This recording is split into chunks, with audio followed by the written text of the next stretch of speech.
Pinangunahan naman ngayong araw ni Pangulong Ferdinand R. Marcos Jr. ang pagbibigay ng parangal at pasasalamat sa mga Pilipinong atleta na lumaban noon sa 19th Asian Games.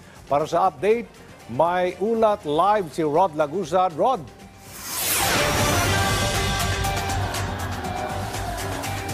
Aljo, Pinoy Pride, maingay at masayang sinalubong dito sa Rizal Memorial Coliseum ang mga atletang Pilipinong nag-uwi ng medalya mula sa Asian Games na ginanap sa China.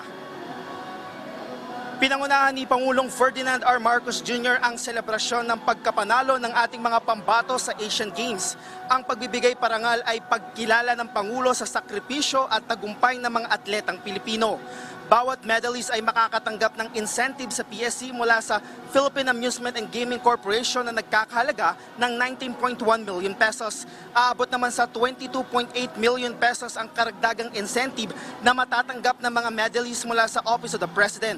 Kabilang sa dumalo sa welcome at awarding ceremony ay si Representative Sandro Marcos, Representative Richard Gomez, Philippine Sports Commission Chairperson Richard Bachman, Philippine Olympic Committee President Abraham Tolentino at Samahang Basketball ng Pilipinas Chairman Emeritus Manny Pangilinan. Kinilala din ng Pangulo ang mga taong nasa likod ng mga atleta para magtagumpay. Ang kanilang mga coaches, trainers at iba pa kabilang na ang kanilang mga magulang. Ayon sa Pangulo, dahil sa karangalang naiuwi ng mga medalist ay napataas nito ang moral ng bansa, dahilan para ngumiti ang mga Pilipino. Anya, suportado ng kasalukuyang administrasyon ng sports. Kaugnay nito, magpapatupad ng 5-year sports development ang Philippine Sports Commission para tugunan ng mga pangangailangan ng mga atleta.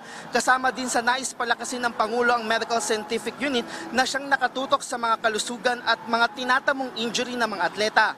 Pinabibilis na rin ang pagtatayo ng National Academy of Sports para makatulong sa pagdevelop ng mga atleta. Hamon ng Pangulo sa mga atleta ay patuloy na maniwala sa kanilang mga sarili. Puno ng kantahan at sayawan ang handog para sa pagbibigay ng karangalan ng mga atletang Pilipino. Bago pa magsimula ang programa ay isang concert muna ang nagpasaya para sa mga manonood dito na kinabibilangan ng iba't ibang mga paaralan. Sa kabuuan ng Pilipinas ay nagtapos sa 17th spot sa ranking sa katatapos lang na Asian Games na may 18 medalya. Mula sa bilang na ito ay 4 ang gintong medalya, kabilang dito ang pole vaulter na si EJ Obiena at ang Gilas Pilipinas. Kasama din sa nanalo ng gold medal ay si Meggy Ochoa at Annie Ramirez sa sports na Jiu-Jitsu. Dalawa naman ang nakasungkit ng silver medal, kabilang na ang Olympian na si Yumir Marshall sa boxing. Nasa 12 bronze medal naman ang nauwi ng ating mga pambato. Kabilang na dito ang tennis player na si Alex Ayala.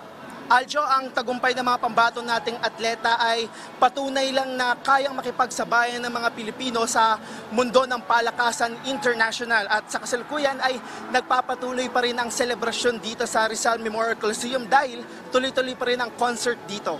Aljo. Maraming salamat, Rod Laguset.